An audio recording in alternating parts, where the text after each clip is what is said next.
Hello student, good morning. How are you all? You all are welcome back in Hindi class on my YouTube channel which name is Knowledge World. So student, our chapter number 7 was going on and its name was Veer Abhimanyu. Okay, chapter number 7 and its name was Veer Abhimanyu. As you know कि हमने इसमें story हम पढ़ चुके हैं इस chapter की, इसके वर्ड मीनिंग्स हम कर चुके हैं and both type of questions short and long यानी मौखिक और लिखित both questions we had done. Today we will do the book exercise. So be ready for the book exercise. Sit with your pencil and your book. So let's start our chapter number 7's book exercise.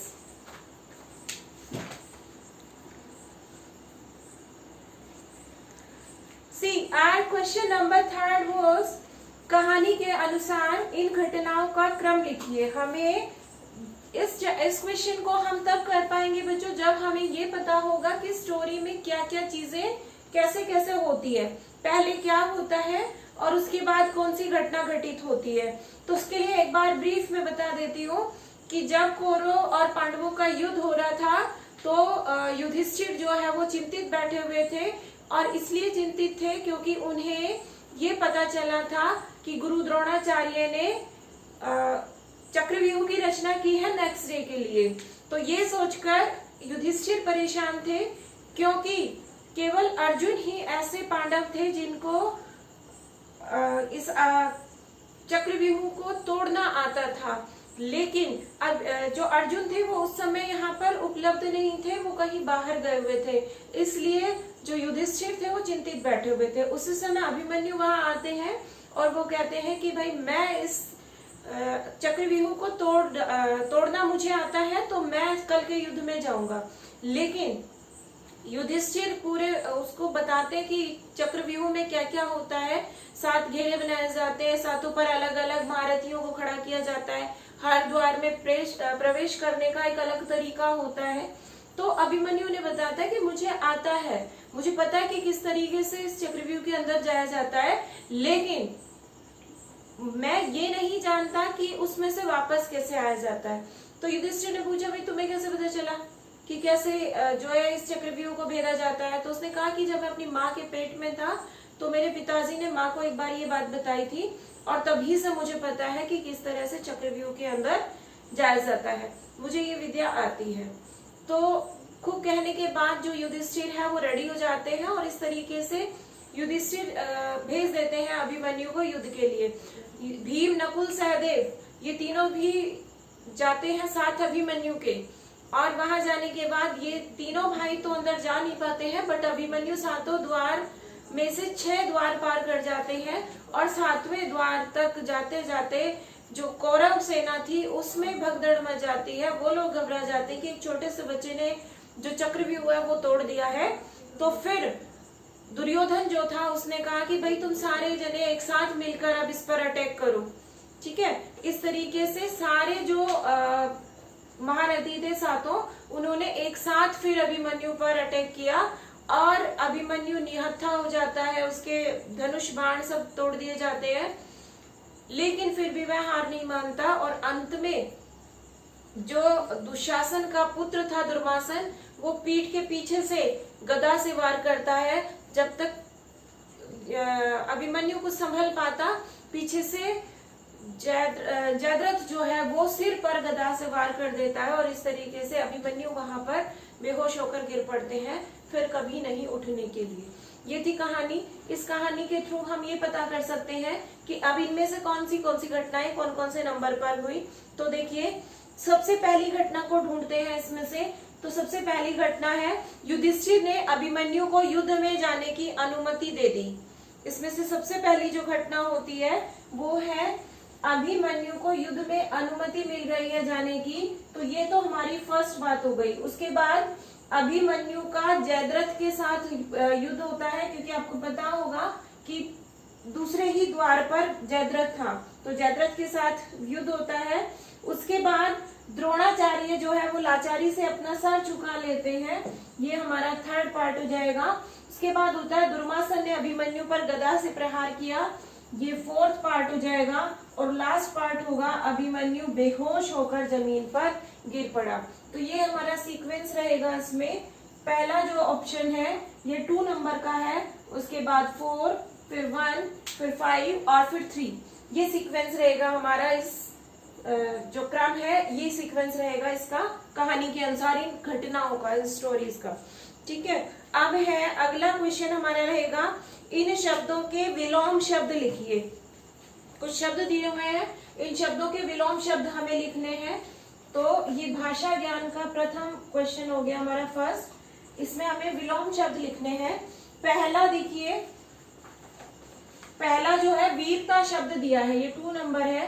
पहला शब्द दिया है वीरता, तो वीरता का जो वीर होता है उसका जो भाव है वो वीरता है। ऐसे ही कायरता इसका अपोजिट हो जाएगा, विलोम शब्द हो जाएगा कायरता। उसके बाद है हार, अगला शब्द है हमारा हार। हार का मतलब हार जाना, और इसका अपोजिट शब्द हो जाएगा जीत।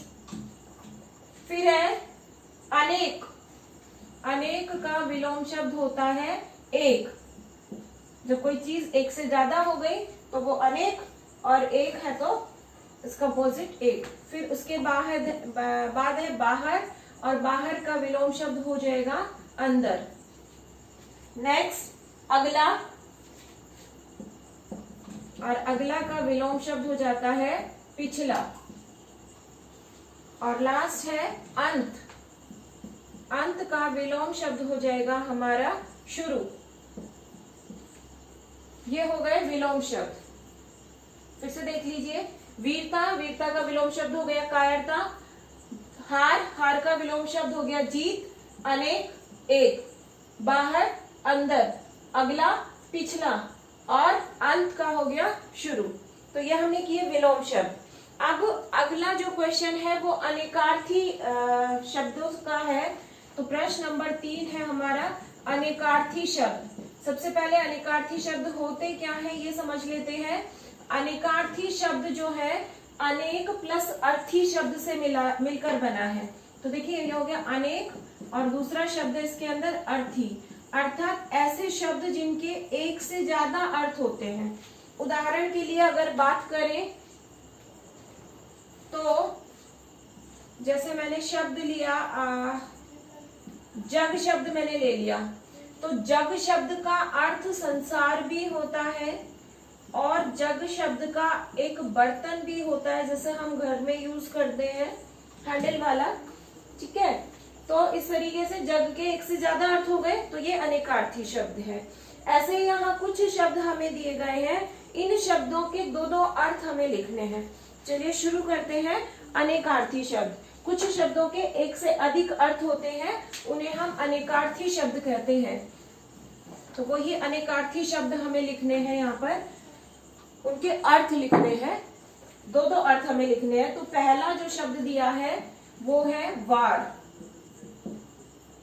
पहला वार शब्द दिया है। वार का मतलब क्या क्या होता है, तो देखिए एक तो होता है किसी पर हमला करना, तो वार हो गया हमला। और एक वार जैसे हम सोमवार, मंगलवार, बुधवार, इनके नाम के पीछे वार शब्द लग रहा है, इसका मतलब होता है दिन। तो वार शब्द के हमने 2 शब्द लिखे, 2 अर्थ लिखे, एक हो गया हमला और दूसरा हो गया दिन। उसके बाद अगला शब्द जो है वो है हार है। हार शब्द दिया, हार शब्द के भी 2 अर्थ हमें लिखने हैं। एक तो हार हो गया माला, जो गले में पहनने का हार होता है उसे हम माला भी कहते हैं, और दूसरे हार की बात करें तो वो होती है पराजय। आप इन्हें शब्दों को वाक्यों में प्रयोग करके भी इनके मीनिंग समझ सकते हैं। जैसे अभिमन्यु पर पीछे से वार कर दिया या कहीं प्रहार कर दिया, यानी हमला कर दिया। आज सोमवार है, ठीक है, आज यानी सोम का दिन है। फिर है हार शब्द, तो मेरा हार कहाँ है या कहे मेरी माला कहाँ है। और दौड़ में राम हार गया, यानी पराजय हो गई उसकी। तो इस तरीके से इनके अर्थ निकले। अब है अगला शब्द एक और दे रखा है, जिसका शब्द का मतलब हमें लिखना है। उत्तर शब्द दिया।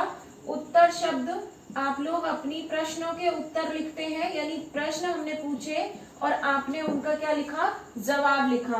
तो एक तो हो गया जवाब, और एक आपने जो डायरेक्शंस होती हैं उनका भी नाम सुना होगा, उत्तर। तो ये एक दिशा हो गई। डायरेक्शन को हिंदी में कहते हैं हम दिशा। तो एक दिशा, एक दिशा इसलिए क्योंकि दिशाएं आपको पता है 4 होती है, ठीक है, ईस्ट वेस्ट नॉर्थ साउथ।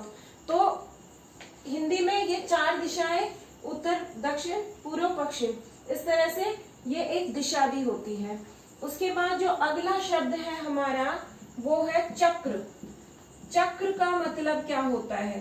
तो चक्र एक पहिया भी होता है। पहिया जो होता है, जैसे आप अपनी साइकिल में, स्कूटी में, गाड़ी में जो पहिया होता है उसको चक्र कहते हैं। और एक चक्र जो हो गया वो हो गया गोल घेरा, सर्कल जिसे हम कहते हैं, ठीक है। तो इस तरीके से हर शब्द के हमने 2-2 अर्थ लिखे। फिर से देखिए, वार शब्द का एक अर्थ हो गया हमला और एक अर्थ हो गया दिन। ऐसे ही हार शब्द का माला और पराजय। फिर उत्तर की बात हमने की तो जवाब और एक दिशा, और चक्र मतलब एक पहिया और दूसरा हो जाएगा घेरा। तो ये हो गए हमारे अनेकार्थी शब्द। इनका नाम आपको ध्यान रखना है, अनेकार्थी शब्द, ठीक है। अब अगला क्वेश्चन है हमारा, इन वाक्यों में रेखांकित संज्ञा शब्दों के भेद लिखिए। आपको पता है कि संज्ञा के 3 भेद होते हैं। सबसे पहली बात कि संज्ञा कहते किसे हैं, तो किसी भी व्यक्ति, वस्तु, स्थान, प्राणी और भाव के नाम को हम संज्ञा कहते हैं। ये हम पहले भी पढ़ चुके हैं। हमने ये भी पढ़ा था कि संज्ञा के 3 भेद होते हैं। 3 नाम जो है वो कौन कौन से हैं, एक बार देख लीजिए। व्यक्तिवाचक, उसके बाद जातिवाचक और भाववाचक। जो व्यक्तिवाचक संज्ञा होती है, व्यक्तिवाचक संज्ञा में किसी भी व्यक्ति, पर्टिकुलर व्यक्ति का या वस्तु का या स्थान का नाम आएगा। जातिवाचक शब्द वे होते हैं जो पूरी जाति या समूह का बोध कराते हैं। और भाववाचक संज्ञा मन के भाव, गुण, अवस्थाएं, दशाएं, वो सारी भाववाचक में आती है। भाववाचक की विशेषता है कि ये दिखाई नहीं देते, इन्हें सिर्फ महसूस किया जाता है। तो अब हमें कुछ अंडरलाइन वर्ड दिए हैं, इनका हमें बताना है कि कौन सी संज्ञा है। जैसे पहला सेंटेंस है, यह सुनकर युधिष्ठिर उदास हो गए। अब युधिष्ठिर शब्द में हमें देखना है कि इसमें कौन सी संज्ञा है। देखिए, हर व्यक्ति का नाम तो युधिष्ठिर नहीं है ना, किसी एक पर्टिकुलर आदमी का नाम युधिष्ठिर है। इसका मतलब युधिष्ठिर जो है ये व्यक्तिवाचक संज्ञा है। ये कौन सी संज्ञा है? ये व्यक्तिवाचक संज्ञा है। फिर ख जो है इसमें दिया, उसे मैं अपनी गदा से तोड़ दूंगा। गदा शब्द जो है वो एक गोल सा कुछ बना हुआ होता है, भारी भरकम, और पीछे पकड़ने के लिए एक हैंडल होता है। अब हर गदा को हम गदाई कहेंगे, चाहे वो हनुमान जी की गदा हो, चाहे फिर युधिष्ठिर की गदा हो, चाहे जयद्रथ की गदा हो या दुर्वासन की गदा हो। हर गदा को हम जब गदाई कह रहे हैं, इसका मतलब गदा शब्द पूरी जाति का बोध करा रही है, इसलिए ये जातिवाचक संज्ञा है। नेक्स्ट जो शब्द है, द्रोणाचार्य ने सिर झुका लिया। द्रोणाचार्य शब्द पूछा, एक पर्टिकुलर आदमी का नाम द्रोणाचार्य है, इसलिए ये हो गई हमारी व्यक्तिवाचक संज्ञा। आपको शब्द को पहचानना है कि शब्द जो है किसी एक ही व्यक्ति का नाम है या सभी व्यक्तियों को उसी नाम से जाना जाता है। अगर सबको जाना जाता है तो फिर वो जातिवाचक, अगर किसी एक ही व्यक्ति का, पर्टिकुलर आदमी का नाम है तो फिर वो व्यक्तिवाचक हो जाएगा। अगला जो शब्द है हमारा वो है, उसकी वीरता हमें प्रेरणा देती है। अब वीरता क्या हमें दिखाई देती है कि कैसे रंग की है, कितनी लंबी है, कितनी चौड़ी है? नहीं ना। इसका मतलब वीरता शब्द जो है ना वो भाव है, उसे हम महसूस करते हैं। कैसे महसूस करते हैं? कोई किसी से नहीं डरे, ठीक है, अपने काम पूरी ईमानदारी से करे और कभी किसी शत्रु से नहीं डरे, इसका मतलब वो व्यक्ति वीर है। तो वीरता जो शब्द है ना वो भाववाचक संज्ञा होगी। ये गुण कौन सा होगा? भाववाचक संज्ञा। उसके बाद है उसने रथ का पहिया उठा लिया। रथ शब्द पूछा हमसे। रथ एक घोड़ों के पीछे एक बड़ी सी बग्गी टाइप होती है जिसे रथ कहा जाता था। तो रथ यहाँ पर हो चाहे कहीं और हो, हर रथ को रथ ही कहा जाता है। इसका मतलब ये पूरी जाति को ही बता रहा है। इसका मतलब रथ शब्द जो है वो क्या हो गया हमारा? जातिवाचक। नेक्स्ट, आपके रहते यह कैसी लड़ाई चल रही है? लड़ाई शब्द बताना है। अब लड़ाई का भी रंग रूप हमें दिखाई नहीं देता कैसी है। देखिए रथ को तो हम पहचान सकते हैं ना, रथ कैसा है, भी रथ दिखता है हमें, कोई व्यक्ति है वो भी हमें दिखाई देता है सामने, लेकिन लड़ाई दिखाई नहीं देती। लड़ाई करने वाले व्यक्ति हमें अवश्य दिखाई देते हैं। इसका मतलब लड़ाई भी क्या है हमारी? भाववाचक संज्ञा है। जो चीजें, जो भाव, जो गुण, जो दशाएं हमें दिखाई नहीं देती वो भाववाचक संज्ञा है। नेक्स्ट है उनका सिर लाचारी से झुक गया। अब लाचारी मतलब बेबसी, जो व्यक्ति कुछ कर नहीं पाए उस समय वो हो जाता है लाचार, और उसकी जो भावना है वो क्या है उस समय? लाचारी की। तो लाचारी भी क्या है? भाववाचक संज्ञा। संज्ञा बहुत इजी है पहचानना। एक बार अगर आप अच्छे से समझ जाएंगे तो फिर आपको पहचानने में परेशानी नहीं होगी। लास्ट शब्द जो है वो है अभिमन्यु जमीन पर गिर गया। जमीन, आप यहाँ पर हैं तो भी आप पृथ्वी की जो जमीन जिस पर आप खड़े हैं वो जमीन है। अगर आप यहाँ से कहीं दूर चले जाएं तो वहां भी आप जमीन को जमीन ही बोलेंगे।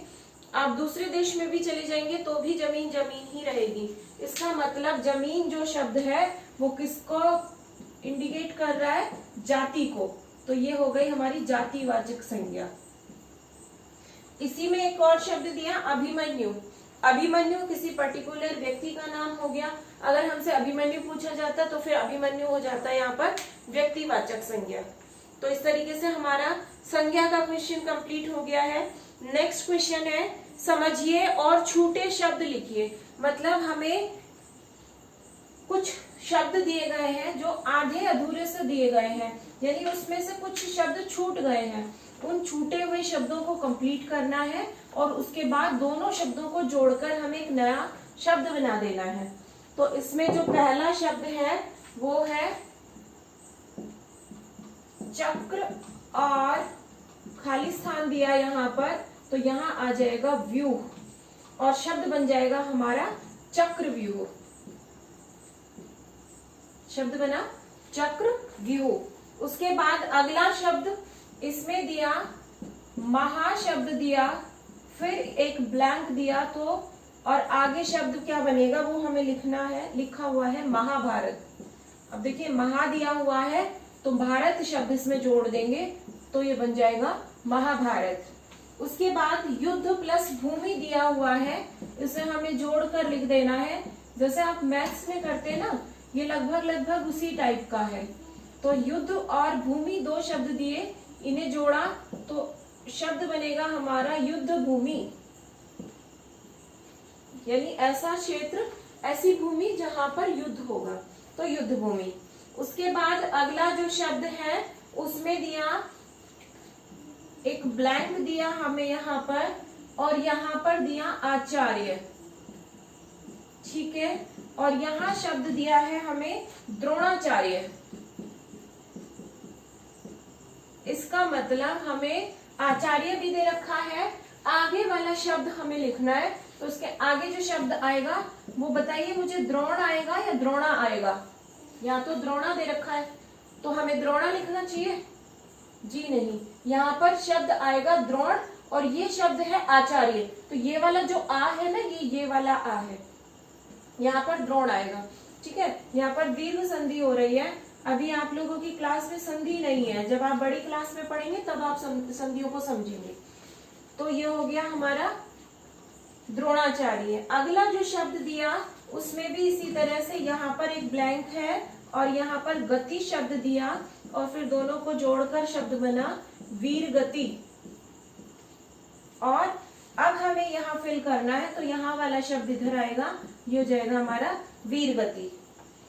नेक्स्ट और लास्ट है जो 6 पार्ट है, इसमें 2 शब्द दिए महा प्लस रथी दोनों को जोड़ देना है और शब्द बन जाएगा हमारा महारथी। ये हो गया इसका ब्लैंक। ठीक है, इस तरीके से हमें कुछ नए शब्द बनाने थे जिसे हमने बनाया।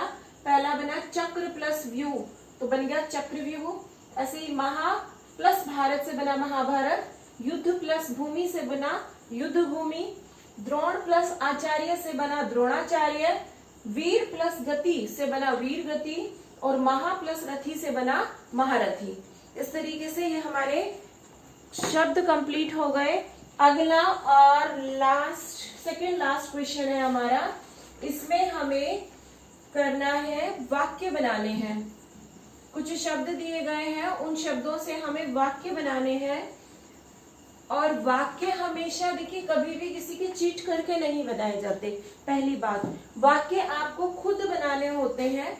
सबसे अच्छी तरीका होता है कि छोटे छोटे सेंटेंसेस, छोटे छोटे वाक्य आप खुद बनाएं, क्योंकि जब तक सेंटेंस फॉर्मेशन नहीं आती तब तक आप कोई भी चीज अच्छे से नहीं करेंगे। जैसे सेंटेंस फॉर्मेशन आती है, वाक्य बनाने आते हैं, तो वो ना किसी निबंध को रटेगा, ना किसी कहानी को रटेगा, ना पत्र को रटेगा, ना क्वेश्चन आंसर्स को रटेगा। स्टोरी हमें पता है अपने आप से क्वेश्चंस के आंसर फॉर्म किए जा सकते हैं। अपने आप चीजों को मैंने दिया नहीं, दिवाली पर निबंध लिखो, अब उसे पता है दिवाली पर क्या क्या होता है, तो अपने आप से उसके वाक्य बना के लिख सकता है। इसलिए सबसे इम्पोर्टेंट है कि आपको वाक्य बनाने आने चाहिए। चलिए, अब कुछ शब्द दिए हैं, इन शब्दों पर हमें वाक्य बनाने हैं। पहला शब्द दिया हमें युद्ध। युद्ध शब्द से हमें वाक्य बनाना है। चाहे तो आप इनमें से लिख लें, बाकी अच्छा होगा कि आप अपने आप से इन वाक्यों को बनाएं। तो युद्ध शब्द से बनाने हैं, तो हम बनाएंगे पांडवों तथा कौरवों में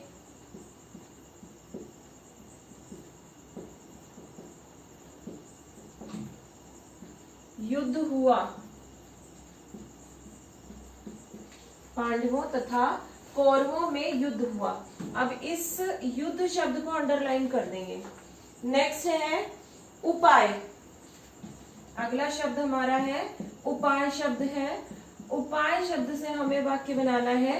तो देखिए, हमें इस मुसीबत का उपाय ढूंढना चाहिए। भाई कोई मुसीबत आ गई है, उस मुसीबत से पीछा कैसे छुड़ाया जाए, उसका लिए हमें क्या करना चाहिए, उपाय ढूंढना चाहिए। ठीक है, उसके बाद है चिंतित। चिंतित शब्द है जिसे हमें वाक्य बनाना है। चिंतित मतलब ऐसा व्यक्ति जो चिंता में है, वो होता है चिंतित। तो युधिष्ठिर, आप बड़ा नाम लगे तो आप कोई भी छोटा नाम लिख सकते हैं। बहुत चिंतित थे, ठीक है, कुछ भी लिख सकते हैं आप। माताजी चिंतित थी या राम चिंतित था। इस तरह से आप छोटे छोटे अपने आप से सेंटेंस कुछ भी बना सकते हैं। उसके बाद है नेक्स्ट जो शब्द है हमारा निहत्था। अभिमन्यु निहत्था था। निहत्था मतलब जिसके पास कोई हथियार नहीं हो, तो ये हो जाएगा अभिमन्यु निहत्था था। ये हो गया। अगला जो शब्द है वो है हमारा द्वार। द्वार का मतलब दरवाजा। ठीक है, तो द्वार से हमें वाक्य बनाना है। तो देखिए, चक्रव्यूह में कितने द्वार होते हैं? चक्रव्यूह में, चक्रव्यूह में 7 द्वार थे। ये हो गया हमारा द्वार से वाक्य। ठीक है, इस तरीके से आप छोटे छोटे, देखिए बहुत छोटे छोटे सेंटेंस हमने बनाए। मेन चीज जो ध्यान रखनी है कि जो शब्द दिया गया है वो शब्द उस वाक्य में आए और उस वाक्य का एक सही सा मीनिंग निकले, और साथ में आप इन वर्ड्स को अंडरलाइन भी करते चले। ये चीजें आपको वाक्य बनाते समय ध्यान रखनी है।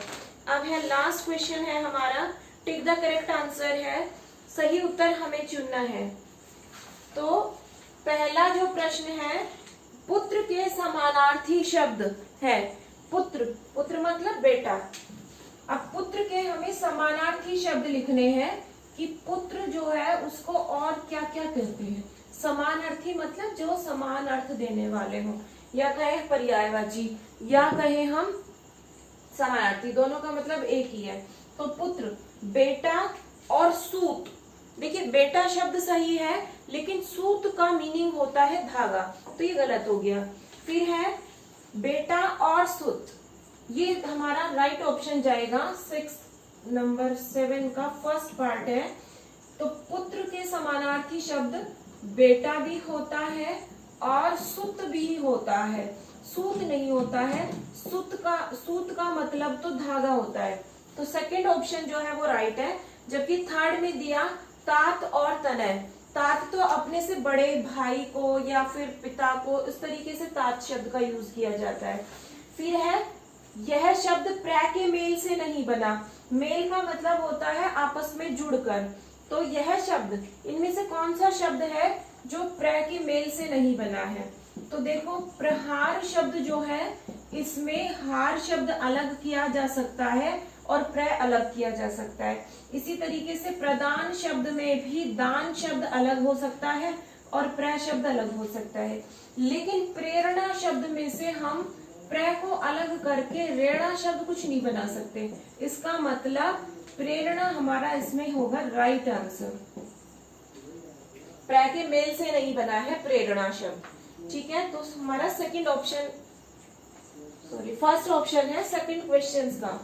तो ये हो गया प्रेरणा, इसका फर्स्ट ऑप्शन राइट है।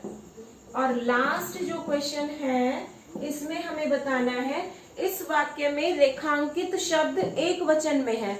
मतलब हमें ये पता करना है कि एक वचन किसमें है। सारे महारथी उस पर टूट पड़े। सारे शब्द से पता चल रहा है कि महारथी जो थे वो बहुत सारे थे, बहुवचन हो गया। उन महारथियों, यहाँ तो देखने की जरूरत नहीं है, महारथियों अपने आप में पता चल रहा है बहुवचन है। अब है अभिमन्यु स्वयं महारथी था। यहाँ पता चल रहा है कि यहाँ जो महारथी शब्द आया वह किसके लिए आया? अभिमन्यु, और अभिमन्यु मतलब एक। ठीक है, तो ये वाला थर्ड ऑप्शन राइट है, अभिमन्यु स्वयं महारथी था। तो इसका थर्ड ऑप्शन राइट है, एक वचन है ये। इसमें सेकंड, फर्स्ट वाले में सेकंड ऑप्शन, सेकंड में फर्स्ट और थर्ड में थर्ड ऑप्शन राइट हो जाएगा। ये हो गया हमारा चैप्टर नंबर 7 कंप्लीट। यहाँ तक उम्मीद करती हूँ चैप्टर 7 आपको अच्छे से समझ आ गया होगा। अगर आपको कहीं कोई कंफ्यूजन है तो आप ऑनलाइन क्लास में अपनी क्वेरीज रख सकते हैं, और कुछ नए वर्ड्स जो आपको समझ नहीं आए या जिसका मीनिंग समझ में नहीं आया, या कोई क्वेश्चन ऐसा जिससे आप में लग रहा है कि हमें कुछ इसमें कम समझ में आया, तो आप ऑनलाइन क्लास में उनको पूछ सकते हैं। ठीक है, आज की क्लास में इतना ही। मिलते हैं नेक्स्ट वीडियो में, तब तक के लिए बाय बाय।